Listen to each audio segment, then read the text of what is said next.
Hi everyone, I just wanted to walk you through the lesson plan template for Wagon Train at Dusk and just share some of my thought process of why I structured this activity in this format and how it looks a little different than a traditional lesson plan. As you can see, my intention was for this to be used for a 30-minute activity and not for an entire class period. And I really intended this to be flexible because of the beginning of the year.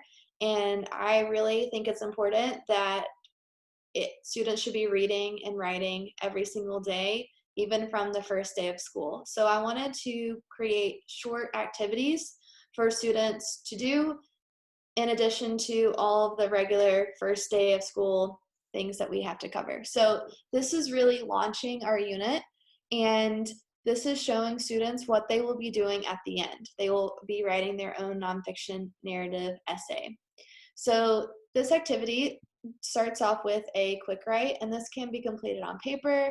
If you want to have them practice in a Canvas discussion, that can kind of launch your class and get them in the mindset of childhood, which is our overarching topic of our unit. So we begin by talking and explaining that this example that we're about to read today is a nonfiction narrative. And what do they already know? They've been doing this in elementary school, this type of writing, so this is not anything new, but just kind of activating that prior knowledge.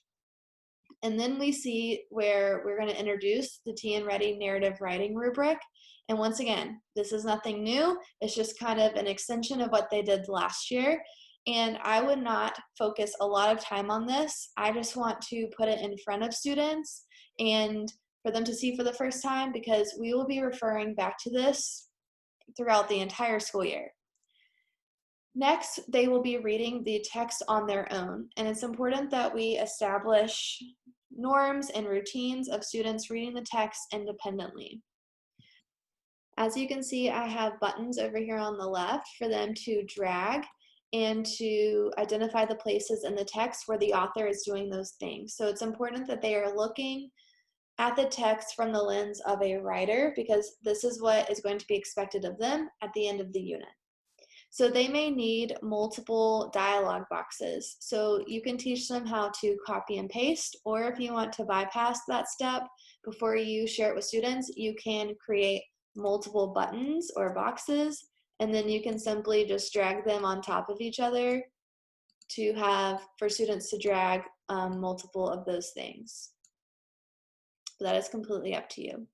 So after students are identifying the components within the text, they can move to the summary on the answer document. So this is where I want to explicitly teach them what the difference is between a summary and a paraphrase statement and an analysis.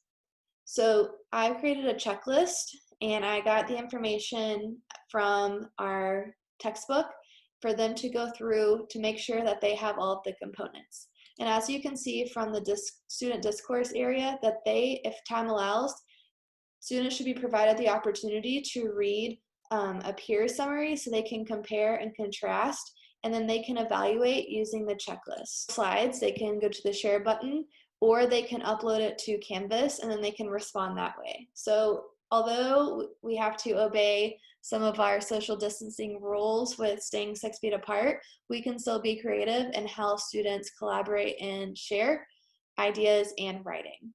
So once we have established what a summary is and students have the opportunity to share and read their peers, then we can move on to question number 2, which is the end task. So as you can see, I use the acronym RACES to help students organize their thinking, and I provided a checklist down below. If that is not something that you want to use in your classroom, then you can create your own copy and take that out of the document before you send it to students. As you can see, I provided an example for what their response should look like for you to gauge how well they are understanding or comprehending the text as they are reading. I hope you found this helpful and are able to use this in some form within your classroom with your students.